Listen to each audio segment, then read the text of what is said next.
पिताजी ने crime corruption communism से कभी समझौता नहीं किया, मैं भी कभी नहीं करूंगा। और ये वोट चाहिए लेकर के सरकार। श्री नीतीश कुमार जी ने मुख्यमंत्री पद से इस्तीफा दिया, वो राज्यसभा गए, हम सबको इस फैसले को स्वीकार करना है। सम्राट चौधरी जी के नेतृत्व में एनडीए की नई सरकार का गठन हुआ है।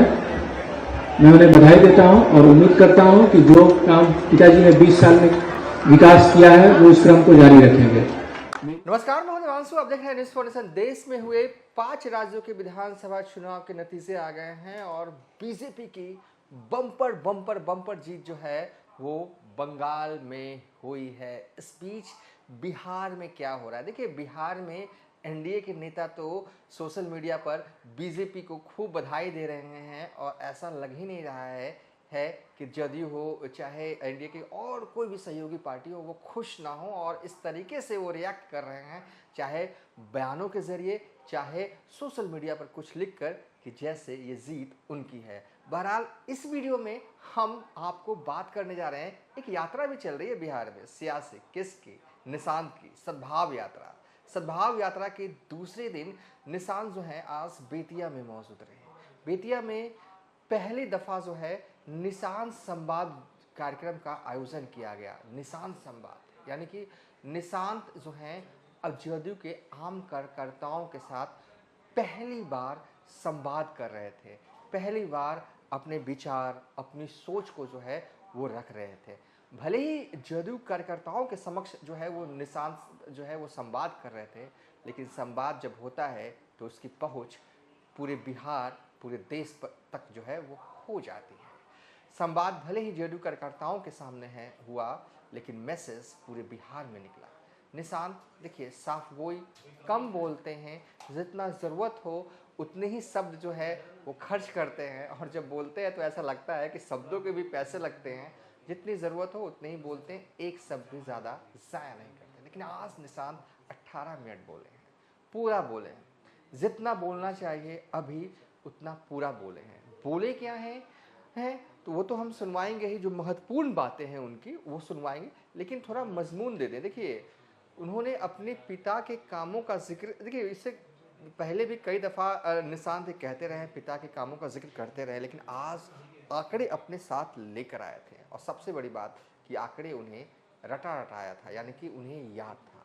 वो सड़कों का जिक्र कर रहे थे, पहले क्या था अब क्या हुआ, पिताजी ने उनकी यानी कि नीतीश कुमार ने क्या किया, वो स्वास्थ्य का जिक्र कर रहे थे, वो बिजली का जिक्र कर रहे थे, वो अपराध का जिक्र कर रहे थे कि पहले क्या था क्या हुआ। लेकिन सबसे महत्वपूर्ण, पिता पर जब वो बोल रहे थे थोड़े भावुक नजर आए और कहा कि पिताजी ने इस्तीफा दिया है, राज्यसभा चले गए हैं, ये उनका फैसला है और ये फैसला हम सबों को स्वीकार करना होगा।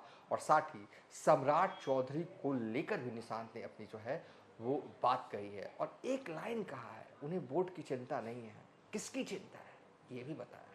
तो हम आगे आप निशांत का जो 18 मिनट का वीडियो है वो पूरा तो नहीं सुनवाएंगे, लेकिन जो उसमें से जो महत्वपूर्ण है वो सुनवाते हैं आगे।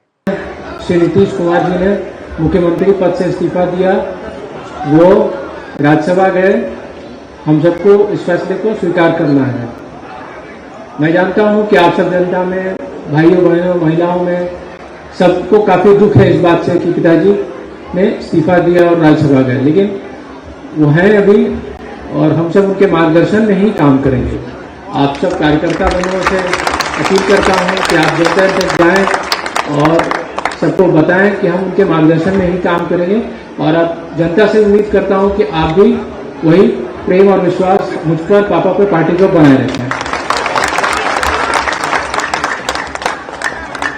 सम्राट चौधरी जी के नेतृत्व में एनडीए की नई सरकार का गठन हुआ है।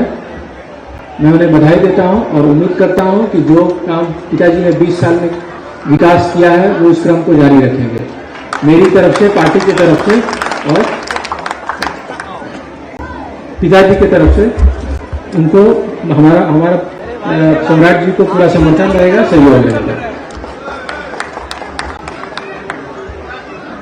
24 नवंबर 2005 को पिताजी के नेतृत्व में पहली बार एनडीए की सरकार बनी थी। उस समय का 2004-05 का वार्षिक बजट 23,000 करोड़ होता था लगभग, जो अब बढ़कर 3.47 लाख करोड़ हो चुका है।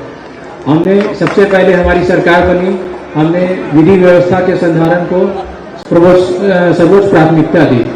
उस समय डर का वातावरण था, अब प्रेम शांति भाईचारा का माहौल है, अब विश्वास सुरक्षा का माहौल है। पहले समाज में विवाद होते थे, सांप्रदायिक दंगे होते थे, स्वास्थ्य का पूरा इंतजाम नहीं था, बच्चे कम पढ़ते थे, स्कूल भी कम जाते थे, पढ़ाई भी कम होती थी, सड़क की स्थिति अच्छी नहीं, बिजली की स्थिति अच्छी नहीं थी। तो सबसे पहले पिताजी ने कानून व्यवस्था ठीक किया। लोग व्यवसायी डॉक्टर पलायन करके रात से जा रहे थे, अपहरण एक उद्योग होता था। अब लोग देर रात भी बाजार में अपना काम करते हैं और कहीं भी बिना डर भय के आ जा रहे हैं। हमने पुलिस वालों की संख्या बढ़ाई। पहले पुलिस वालों की संख्या 42,000 थी, अब 1,35,000 है, जिसमें 30,000 महिला पुलिसकर्मी हैं। और ये देश में सबसे अधिक महिला पुलिसकर्मी हमारे यहाँ है।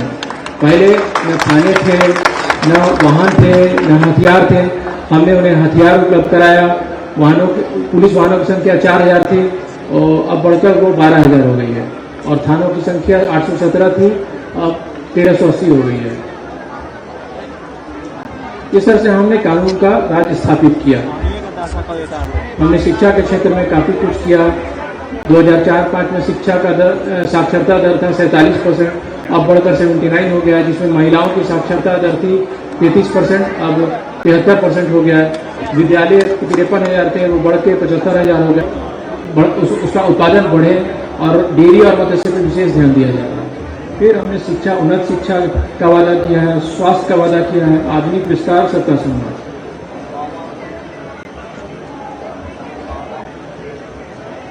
ठीक है, इस तरह से हमने विकास किया है और हमारी कोशिश रही कि आगे भी ये सरकार विकास जारी रखे।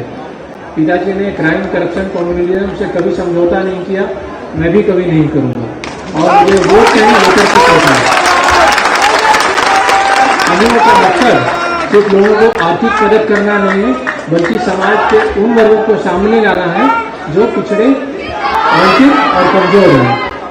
20 साल में जो पिताजी मैंने पहले भी कहा था, अभी भी कह रहा हूँ, मैं बस आप लोगों की समस्याओं को यहाँ सुनने, समझने, समाधान, और मेरी कोशिश है उसका समाधान निकालने आया, अपनी दिल की बात करने आया।